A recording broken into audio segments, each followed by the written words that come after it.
Okay. Welcome guys, look, I'm just here today. I travelled up four hours up to a place called Donald. I was referred here by a friend of mine, and I'm with a lovely man by the name of Pat Allen. Pat, nice to meet you. Good to meet you, James. Today I just had a bit of, I've been struggling for the last 4 or 5 months with quite a serious injury, which Pat's now going to be the man who's going to lead the charge to getting me back running again.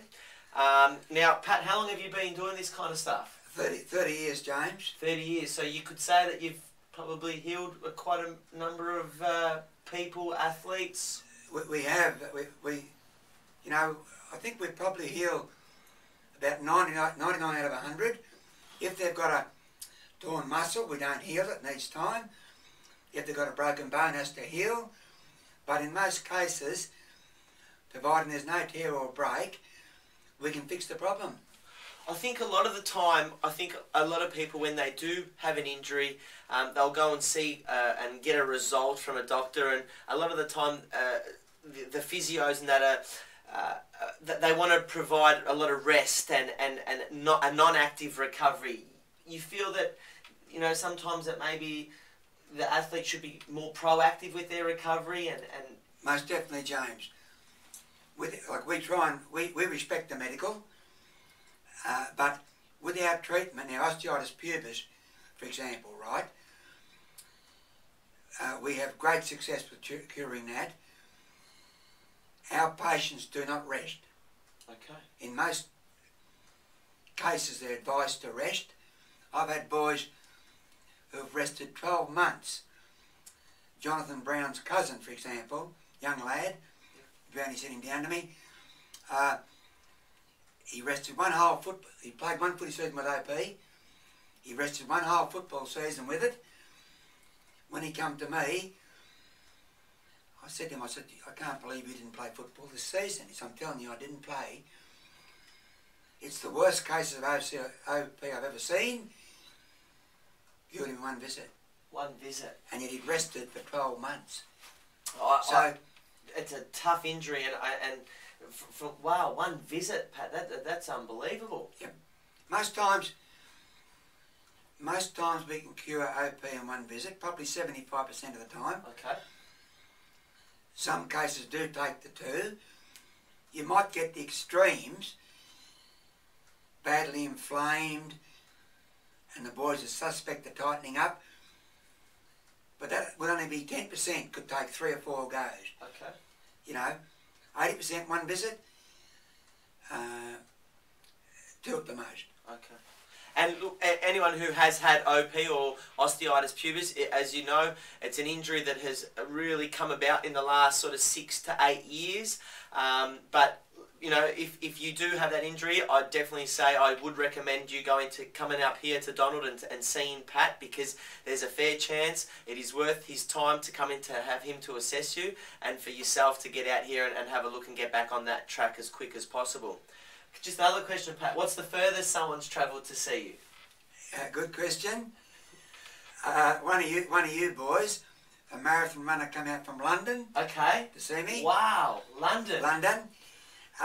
We got him going, but unfortunately, he hopes to run in the 2000 Olympics. Okay, yes. We got his OP going, but I said, I'm not happy with it. Mm-hmm. So I sent him to a surgeon, specialist. He had to have 2 hip operations. Okay. So I couldn't cure him completely. Okay. A girl came out from, skiing girl came out from Italy.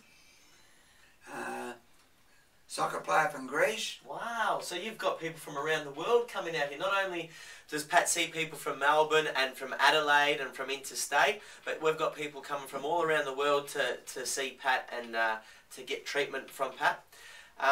Again, in saying that too, Pat tries as hard as he can to cure, you know, people with their injuries, and has a really, really high success rate. And if there is on that odd occasion that possibly he can't assist, which is again very rare, he will send you to the person that he feels will be able to help you. So it is a full service here, would you say, Pat? You know, sure. You know, if you can't help, which is very rare, but you will let them know what needs to be done. I don't like travelling, right? I don't believe in people travelling from Donald to Melbourne Melbourne have done unnecessarily. Yes. And it's no good me saying to you, James, I've fixed your problem if I've done nothing. Okay. Because in 3 days' time, you'll know better. So, if we can't fix the problem, we have to get a CT scan or an MRI immediately and tell us what's happening. And just so what I did, I had all the scans and that done first. I came here and sat down with Pat, and Pat pretty much knew my condition prior to me come in and said, hey James, there's a fairly good chance that, you know, we'll be able to do something. So that's another thing that you can look at if you are, you know, you have your scans or that first, and then you give Pat a call, and then Pat can let you know before you even try and come up here whether he can help or not. That's a very good point, James. If they want to come up with a problem, especially from Melbourne, big trip, they tell me what they got, explain what's wrong. I will tell them if I've got a good chance of fixing them. If it's only a 50-50 chance, I'll tell them. The decision can be theirs. If I know I can't help, if they've got a bulging disc, as I said to you, if I can't help, I'll say, look, I'm sorry, but don't come. Yeah. Oh, that's great. That's fantastic. Pat, can I just ask you one last question? What do you like most about doing this kind of stuff? I enjoy the challenge. Yes. Of curing people, especially in your case. I enjoy the challenge. I enjoy the involvement with the athlete. Gives me an interest. Nick Maxwell's a good example, the Collingwood captain. Yes. He came up with OP. Yes. We cured that for him. And you've had a few other big names come up here too, haven't you? Yeah, I fixed Juddy's OP.